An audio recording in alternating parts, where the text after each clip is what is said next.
Ukraine തുടർച്ചയായി Russia ആക്രമിച്ചുകൊണ്ടിരിക്കുമ്പോൾ Russia പകരം എന്താണ് ചെയ്യാൻ പോകുന്നത്? റഷ്യയുടെ വ്യോമസേനയും റഷ്യയുടെ മിസൈൽ പടയും എല്ലാം എന്താണ് ചെയ്യുന്നത്? ഇതുവരെ ഉക്രൈന് നല്ലൊരു മറുപടി, അതായത് ഒരു ഫിറ്റിംഗ് റെസ്പോൺസ് കൊടുത്തിട്ടേ ഇല്ല എന്നത് പലരുടെയും ചോദ്യമാണ്. ഞാൻ പോലും അത് ചോദിച്ചിരുന്നു. നമ്മുടെ ചാനലിലെ സ്ഥിരം പ്രേക്ഷകരായ സബ്സ്ക്രൈബേഴ്സിന്റെ ചോദ്യവും അതുതന്നെയായിരുന്നു. എന്നാൽ ഒരൊറ്റ ദിവസം കൊണ്ട് ഉക്രൈന്റെ 3 MiG-29 വിഭാഗത്തിൽപ്പെട്ട വിമാനങ്ങൾ വീഴ്ത്തിക്കൊണ്ട് റഷ്യ ഇതിനൊരു ചെറിയ മറുപടി നൽകിയിരിക്കുകയാണെന്ന് പറയാം. പക്ഷെ അപ്പോഴും അതൊരു ചെറിയ റെസ്പോൺസ് മാത്രമല്ലേ എന്ന് ചോദിച്ചാൽ അതിനുള്ള മറുപടിയാണ് നമ്മൾ ഇന്ന് ഈ വീഡിയോയിലൂടെ നോക്കാൻ പോകുന്നത്. ഒരൊറ്റ ദിവസം കൊണ്ട് റഷ്യ തങ്ങളുടെ വ്യോമസേനയെയും ഡ്രോണുകളെയും ഉപയോഗിച്ച് 3 MiG-29 വിമാനങ്ങൾ വീഴ്ത്തിയെന്നത് മാത്രമല്ല, ഇത് വീഴ്ത്താൻ അവരുപയോഗിച്ച സ്ട്രാറ്റജിയാണ് ഇപ്പോൾ ഏറെ ശ്രദ്ധിക്കപ്പെടുന്നത്. ഇതുവരെ റഷ്യയുടെ ഈഗോയെ ഉക്രൈൻ ട്രിഗർ ചെയ്യുന്നത് കണ്ടിട്ടുണ്ടാകും. എന്നാൽ ആദ്യമായി ഉക്രൈന്റെ ഈഗോയെ റഷ്യ തിരിച്ച് ട്രിഗർ ചെയ്യുകയാണ്. ഇതെല്ലാം ഈ വീഡിയോയിലൂടെ വളരെ വിശദമായി അറിയാം. മിഖൈലവ് പ്രവിശ്യയിലുള്ള വാസ്നസെക്സ് എയർബേസ് ഇത് ഉക്രൈന്റെ ഒരു റിസർവ് എയർഫീൽഡ് പോലെയാണ് എന്ന് വേണമെങ്കിൽ പറയാം. 2022 റഷ്യ ഉക്രൈൻ യുദ്ധം ആരംഭിച്ചതിനു ശേഷം ക്രീമിയ ആക്രമിക്കുന്നതിനും ഈസ്റ്റേൺ ഫ്രണ്ടിൽ കൂടുതൽ ശ്രദ്ധ കേന്ദ്രീകരിക്കുന്നതിനു വേണ്ടിയാണ് ഉക്രൈൻ ഈ എയർഫീൽഡ് പ്രധാനമായും ഉപയോഗിച്ചിരുന്നത്. കാരണം ഒഡേസ, ഈ പറയുന്ന മിഖൈലവ്, പിന്നെ ഈ ക്രീമിയ, ഇവയെല്ലാം വളരെ അടുത്തടുത്ത് കിടക്കുന്ന പ്രദേശങ്ങളാണ്. ഇപ്പോൾ റഷ്യ എന്തുകൊണ്ടാണ് ഇത്രയും സ്ലോ ആയത്? ഇതുവരെയും എന്തുകൊണ്ട് ഉക്രൈനെ റഷ്യ വെറുതെ ഇങ്ങനെ വിട്ടു? തുടങ്ങിയ ചോദ്യങ്ങൾക്കുള്ള ഒരു മറുപടിയും ഈ ഒരു സ്ഥലത്ത് നിന്ന് തന്നെ നമുക്ക് ലഭിക്കും. കാരണം ക്രീമിയയിൽ നിന്നും ഇത്രയും അടുത്തുള്ള ഒരു എയർബേസ് ആയിരുന്നിട്ട് കൂടിയും റഷ്യ ഇതുവരെ അവിടെ താൽക്കാലികമായി ചില ചെറിയ ആക്രമണങ്ങൾ നടത്തിയതല്ലാതെ ഒരു തുടർച്ചയായ ആക്രമണം നടത്തി ആ എയർബേസിനെ പൂർണ്ണമായും തകർക്കാൻ ശ്രമിച്ചിട്ടില്ല. ഇതിന് പിന്നിൽ എന്ത് പ്ലാനാണുള്ളതെന്ന് ഇതുവരെയും ആർക്കും മനസ്സിലാക്കാൻ കഴിഞ്ഞതുമില്ല. എന്നാൽ ഇപ്പോഴത്തെ സാഹചര്യത്തിൽ എന്തുകൊണ്ടാണ് അവരിത് തകർക്കാതെ വെച്ചിരുന്നത് എന്ന് വ്യക്തമായി വരുന്നുണ്ട്.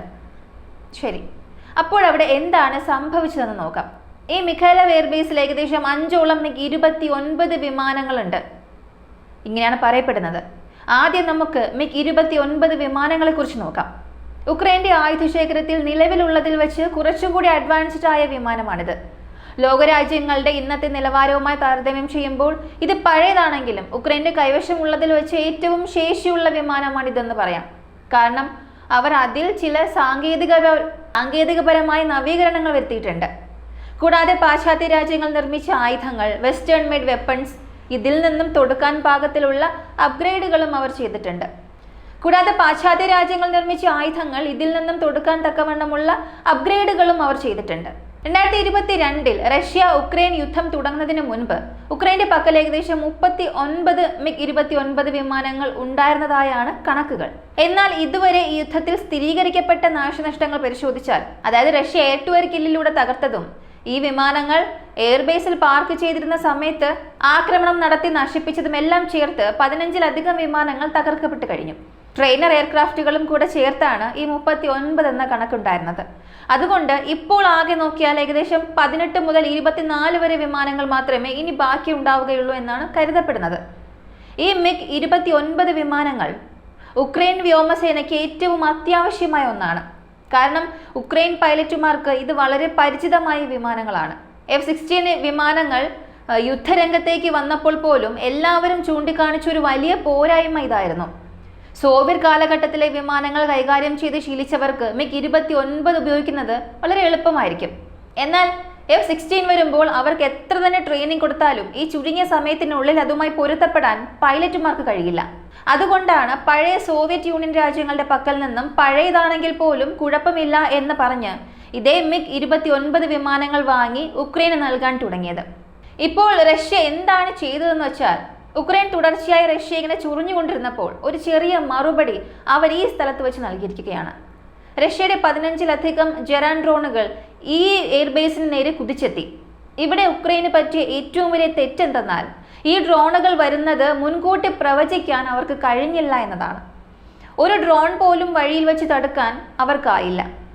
അപ്പോൾ ആ എയർഫീൽഡിൽ എയർ ഡിഫൻസ് സിസ്റ്റം ഒന്നും ആക്റ്റീവ് ആയിരുന്നില്ലേ എന്നൊരു ചോദ്യം ഇവിടെ ഉയരുന്നുണ്ട്.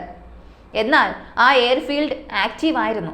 കാരണം ഈ ഡ്രോൺ ആക്രമണം നടക്കുന്ന സമയത്ത് തന്നെ അവിടെ നിന്നും ചില ഹെലികോപ്റ്ററുകൾ ടേക്ക് ഓഫ് ചെയ്യുന്നതും വിമാനങ്ങൾ ഹാങ്ങറുകളിലേക്ക് മാറ്റി സ്ഥാപിക്കുന്നതുമായ ദൃശ്യങ്ങൾ റെക്കോർഡ് ചെയ്യപ്പെട്ടിട്ടുണ്ട്.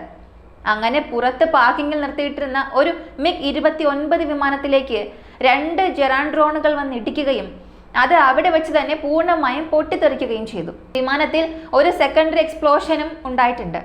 അതുകൊണ്ട് ഇത് ശത്രുവിനെ പറ്റിക്കാൻ വെച്ചിരുന്ന ഒരു ഡമ്മി വിമാനമായിരുന്നു എന്ന വാദം നമുക്ക് തള്ളിക്കളയാം. കാരണം ഡ്രോൺ വന്ന് ഇടിച്ച ശേഷം രണ്ടാമതും ഒരു വലിയ സ്ഫോടനം ഉണ്ടായതിൽ നിന്നും വ്യക്തമാകുന്നത് ആ വിമാനം പറന്നുയരാൻ സർവ്വസജ്ജമായിരിക്കുകയായിരുന്നു എന്നാണ്. അതിൽ ജെറ്റ് ഫ്യൂവൽ ഉണ്ടായിരുന്നത് കൊണ്ടാണ് ആ രണ്ടാമത്തെ പൊട്ടിത്തെറി ഉണ്ടായത്.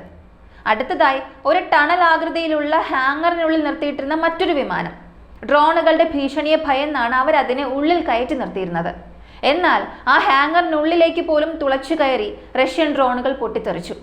ഇതിൽ ആ വിമാനത്തിന് ഭാഗികമായ നാശനഷ്ടം സംഭവിച്ചു. വീഡിയോ ദൃശ്യങ്ങൾ വെച്ച് നോക്കുമ്പോൾ ഒരു വിമാനം പൂർണ്ണമായും തകർക്കപ്പെട്ടു. രണ്ടാമത്തെ വിമാനത്തിന് ഭാഗികമായ തകരാറ് സംഭവിച്ചു. അതിനുശേഷമുള്ള അപ്ഡേറ്റുകളൊന്നും ലഭ്യമായിട്ടില്ല. പക്ഷേ ഇതൊന്നും അല്ല വലിയ സംഭവം. ഇനി ഞാൻ പറയാൻ പോകുന്നതാണ് ഇതിലും വലിയ സംഭവം. 2 വിമാനങ്ങളെ അവർ എയർബേസിൽ വെച്ച് തന്നെ തകർത്തു. എന്നാൽ മൂന്നാമത്തെ വിമാനം തകർത്തത് എയർ ടു എയർ കില്ലിലൂടെയാണ്. അതായത് റഷ്യൻ വ്യോമസേനയുടെ വിമാനത്തിൽ നിന്നും തൊടുത്ത മിസൈൽ ഉപയോഗിച്ചാണ് അത് വെടിവെച്ചിട്ടത്.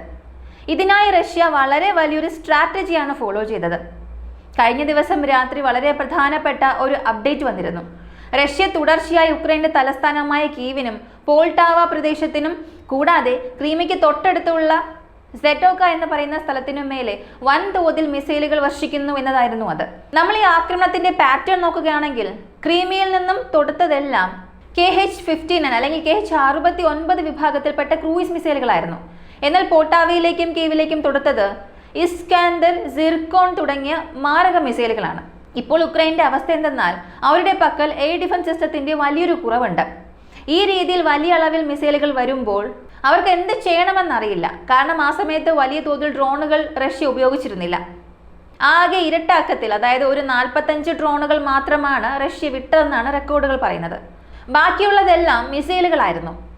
8 ഇസ്കന്ദർ മിസൈലുകളും 2 സിർക്കോൺ ഹൈപ്പർസോണിക് മിസൈലുകളും അവർ പ്രയോഗിച്ചു. ഇതോടെ റഷ്യ ഈ വ്യോമാക്രമണം വളരെ കൃത്യതയോടെയാണ് നടത്തുന്നതെന്ന് ഉക്രൈൻ മനസ്സിലായി. ഉപരിതലത്തിൽ നിന്നും തൊടുത്തുവിടുന്ന മിസൈൽ സംവിധാനങ്ങൾ കുറവായതുകൊണ്ട് റഷ്യൻ മിസൈലുകളെ തടുക്കാൻ ഉക്രൈൻ തങ്ങളുടെ വ്യോമസേനയെ രംഗത്തിറക്കാൻ നിർബന്ധിതരായി. അങ്ങനെ മിസൈലുകളെ പ്രതിരോധിക്കാൻ പോയ വഴിക്കാണ് അവർക്ക് തങ്ങളുടെ ഒരു MiG-29 വിമാനം നഷ്ടമാകുന്നത്. ഈ വിമാനം വെടിവെച്ചിട്ടത് പോൾട്ടാവ പ്രദേശത്ത് വെച്ചായിരുന്നു. ഇത് കാർഖീവിന് വളരെ അടുത്തുള്ളൊരു പ്രദേശമാണ്. ഈ ഫൈറ്റർ ജെറ്റ് ഓടിച്ചിരുന്ന പൈലറ്റിന് തന്റെ വിമാനത്തിന് നേരെ ഒരു മിസൈൽ വരുന്നുണ്ടെന്ന കാര്യം പോലും അറിയാൻ കഴിഞ്ഞിട്ടില്ല. റഷ്യ ഇതിനായി സുഖോയ് 35 വിമാനമായിരിക്കാം ഉപയോഗിച്ചതെന്ന് ചില റിപ്പോർട്ടുകൾ പറയുന്നു. എന്നാൽ അതിലെനിക്ക് ചില സംശയങ്ങളുണ്ട്. അതെന്താണെന്ന് ഞാൻ അവസാനം പറയാം. ഈ വിമാനത്തിൽ നിന്നും R-37 എന്ന് പറയപ്പെടുന്ന, അതായത് നാറ്റോ ഇത് നൽകിയിരിക്കുന്ന കോഡ് നെയിം ആക്സ് ഹെഡ് എന്നാണ്, ആ മിസൈൽ ഉപയോഗിച്ചാണ് ഉക്രൈന്റെ MiG-29 വിമാനത്തെ വെടിവെച്ചിട്ടത്. ഏകദേശം 190 കിലോമീറ്റർ അകലെ നിന്നാണ് ഈ ഷൂട്ട് ഡൗൺ നടന്നിരിക്കുന്നത്. റഷ്യ ഉക്രൈൻ യുദ്ധ ചരിത്രത്തിലെ തന്നെ ഏറ്റവും ദൂരെയുള്ള വിമാനനാശമാണിത്. അതായത് longest range air to air kill. അങ്ങനെയാണ് ഇപ്പോൾ ഇതിനെ രേഖപ്പെടുത്തിയിരിക്കുന്നത്. ഇതിനു മുൻപും സമാനമായ ഒരു സംഭവം നടന്നിട്ടുണ്ട്. എന്നാൽ അത് 188 കിലോമീറ്റർ അകലെയായിരുന്നു. അതിനേക്കാൾ 2 കിലോമീറ്റർ കൂടുതൽ ദൂരത്തിലായതുകൊണ്ട് ഈ 190 കിലോമീറ്റർ ആക്രമണം ഇപ്പോഴത്തെ ഏറ്റവും വലിയ റെക്കോർഡാണ്. ശരി, ഇതിൽ MiG-29 വിമാനം തകർക്കപ്പെട്ടു. ഇതിനായി സുഖോയ് 35 ഉപയോഗിച്ചതാകാമെന്ന് റഷ്യയിലെ ചില പ്രധാന മാധ്യമങ്ങൾ തന്നെ റിപ്പോർട്ട് ചെയ്യുന്നുണ്ട്. ഉക്രൈൻ ഇതിനെ എങ്ങനെയാണ് ചിത്രീകരിച്ചതെന്ന് അറിയണ്ടേ? തങ്ങളുടെ വിമാനം ഒരു വ്യോമാക്രമണ ഓപ്പറേഷനിൽ ഏർപ്പെട്ടിരുന്നപ്പോൾ അജ്ഞാതമായ ചില കാരണങ്ങളാൽ നഷ്ടപ്പെട്ടുവെന്നാണ് അവർ ഔദ്യോഗികമായി പറഞ്ഞത്. അങ്ങനെയെങ്കിൽ ഇതെങ്ങനെ സാധ്യമാകും? ഇവിടെയാണ് സംശയം വരുന്നത്.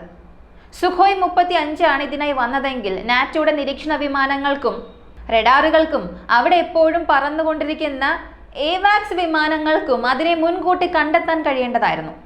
പിന്നെ എപ്പോഴാണ് അവർക്കിത് കണ്ടെത്താൻ കഴിയാതെ പോകുന്നത്? ഒരു സ്റ്റെൽത്ത് വിമാനം ഉള്ളിലേക്ക് വന്നാൽ മാത്രമേ ഇത് സാധ്യമാകൂ. കൂടാതെ ഈ MiG-29 ഓടിച്ചിരുന്ന പൈലറ്റ് അവസാന നിമിഷം ഇജക്ട് ചെയ്ത് രക്ഷപ്പെടുകയും അദ്ദേഹത്തെ റെസ്ക്യൂ ടീം വന്ന് രക്ഷപ്പെടുത്തിയതായും ഉക്രൈൻ പറഞ്ഞിട്ടുണ്ട്. അവസാന നിമിഷം മാത്രം ഇജക്ട് ചെയ്യുന്നു എന്ന് പറഞ്ഞാൽ തനിക്ക് നേരെ ഒരു മിസൈൽ വരുന്നുണ്ടെന്ന് കണ്ടെത്താൻ ആ പൈലറ്റിന് കഴിഞ്ഞിരുന്നില്ല എന്നാണ് അർത്ഥം. ഈ സാഹചര്യങ്ങളെല്ലാം വിരൽ ചൂണ്ടുന്നത് ഒരു സ്റ്റെൽത്ത് വിമാനം വന്ന് മിസൈൽ തൊടുത്തുവിട്ടു എന്നതിലേക്കാണ്. കാരണം ഈ R-37 മിസൈലിന്റെ സ്റ്റെൽത്ത് വിമാനങ്ങളുടെ ഉള്ളിലെ ആയുധ അറയിൽ ഒതുങ്ങുന്ന മറ്റൊരു വേരിയന്റ് റഷ്യ വികസിപ്പിക്കുന്നുണ്ട്. അതേസമയം ഇതിനായി സുഖോയ് 35 തന്നെ ഉപയോഗിച്ചിരിക്കാനുള്ള സാധ്യത നമ്മൾ തള്ളിക്കളയേണ്ടതില്ല. കാരണം പൈലറ്റിനോ നാറ്റോയുടെ എയർബോൺ ഏർലി വാർണിംഗ് സിസ്റ്റത്തിനോ ഇത് കണ്ടെത്താൻ കഴിഞ്ഞില്ലെങ്കിൽ അതിന് പിന്നിൽ Su-57 എന്ന സ്റ്റെൽത്ത് വിമാനമാകാനുള്ള സാധ്യത നിലനിൽക്കുമ്പോഴും Su-35 കുറിച്ചും നമ്മൾ ചിന്തിക്കണം. കാരണം മുൻപ് നാറ്റോയുടെ F-35 വിമാനത്തിന്റെ റഡാറിനെ പോലും ബ്ലൈൻഡ് ആക്കിയ ചരിത്രം ഈ സുഖോയ് 35-നുണ്ട്. ഒരു പക്ഷെ അത്തരം ഒരു ഇലക്ട്രോണിക് ജാമിംഗ് അല്ലെങ്കിൽ ഇലക്ട്രോണിക് വാർഫെയർ സംവിധാനം ഉപയോഗിച്ചതുകൊണ്ടാകാം അവർക്കിത് കണ്ടെത്താൻ കഴിയാതെ പോയത്. ഈ R-37 മിസൈലിന്റെ വേഗത മാക് 6-ന് മുകളിലാണ്. ലളിതമായി പറഞ്ഞാൽ ഈ 190 കിലോമീറ്റർ ദൂരം അതിന്റെ പൂർണ്ണ വേഗതയിൽ സഞ്ചരിക്കാൻ വെറും 80 സെക്കൻഡ് മാത്രം മതി. അതായത് മിസൈൽ തൊടുത്തുവിട്ട് വെറും 80 സെക്കൻഡിനുള്ളിൽ അത് വിമാനത്തിൽ വന്നിടിച്ച് അതിനെ തകർക്കും. ഈ ഒരു സംഭവമാണ് കഴിഞ്ഞ ദിവസം നടന്നത്. ഞാൻ വീണ്ടും പറയുന്നു, ഇത് ഉക്രൈന് വലിയൊരു നഷ്ടമാണോ എന്ന് ചോദിച്ചാൽ തീർച്ചയായും വലിയൊരു നഷ്ടം തന്നെയാണ്. റഷ്യക്കെതിരെ ഉക്രൈൻ നടത്തുന്ന സൈക്കോളജിക്കൽ ഓപ്പറേഷനുകൾക്ക് മറുപടി നൽകാൻ പാകത്തിലുള്ള വലിയൊരു തിരിച്ചടിയാണിത്. കാരണം ആകെ 20 എണ്ണത്തോളം മാത്രം ബാക്കിയുള്ളതിൽ നിന്നാണ് കഴിഞ്ഞ ദിവസം 3 ഫൈറ്റർ ജെറ്റുകൾ ഉക്രൈൻ നഷ്ടപ്പെടുന്നത്. അത് ഉക്രൈന് വലിയൊരു നഷ്ടമാണ്. എന്നാൽ റഷ്യക്ക് ഇതൊരു മഹാവിജയമായി ആഘോഷിക്കാനുള്ള അത്ര വലിയൊരു കാര്യവുമല്ല. പക്ഷെ ഉക്രൈന്റെ ഈഗോയെ റഷ്യ കൃത്യമായി ട്രിഗർ ചെയ്തിട്ടുണ്ട്. മോസ്കോയ്ക്ക് നേരെ ആക്രമണം ഉണ്ടാകുമ്പോൾ അത് റഷ്യയുടെ ഈഗോയെ എങ്ങനെയാണോ ബാധിക്കുന്നത്, അതുപോലെ എയർബേസിൽ വെച്ച് 2 ഫൈറ്റർ വിമാനങ്ങൾ കാർന്ന് തിന്നത്, മറ്റൊന്ന് അതിർത്തിയിൽ നിന്ന് 190 കിലോമീറ്റർ അകലെ വെച്ച് എയർ ടു എയർ കില്ലിലൂടെ തകർത്തതും ഉക്രൈന്റെ ഈഗോയെ ഭയങ്കരമായി ഉണർത്തിയിട്ടുണ്ട്. ഇതിന് ശക്തമായൊരു മറുപടി നൽകാൻ ഉക്രൈൻ തീർച്ചയായും ആഗ്രഹിക്കും. വിമാനങ്ങൾ റഷ്യയ്ക്കുള്ളിലേക്ക് കൊണ്ടുപോകാൻ അവർക്ക് കഴിയില്ലെങ്കിലും ഡ്രോണുകൾ ഉപയോഗിച്ച് റഷ്യയുടെ എയർബേസുകൾക്ക് നേരെ എന്തെങ്കിലും ചെയ്യാൻ അവർ ശ്രമിക്കും. അതുകൊണ്ട് ഇന്ന് രാത്രി വളരെ തിരക്കേറിയതായിരിക്കും. ഒന്നുകിൽ റഷ്യ വീണ്ടും ഉക്രൈനെ അടിക്കും, അല്ലെങ്കിൽ ഉക്രൈൻ ഇതിന് പ്രതികാരമായി റഷ്യൻ എയർബേസുകൾ ആക്രമിക്കും. നമുക്ക് കാത്തിരുന്ന് കാണാം. ഇതിനെക്കുറിച്ചുള്ള പുതിയ വാർത്തകൾ വരുമ്പോൾ തീർച്ചയായും ഞാൻ നിങ്ങളെ അറിയിക്കും. ഈ വീഡിയോയെക്കുറിച്ചുള്ള നിങ്ങളുടെ അഭിപ്രായങ്ങൾ മറക്കാതെ കമന്റ് സെക്ഷനിൽ പറയുക. അടുത്ത വീഡിയോയിൽ വീണ്ടും കാണാം.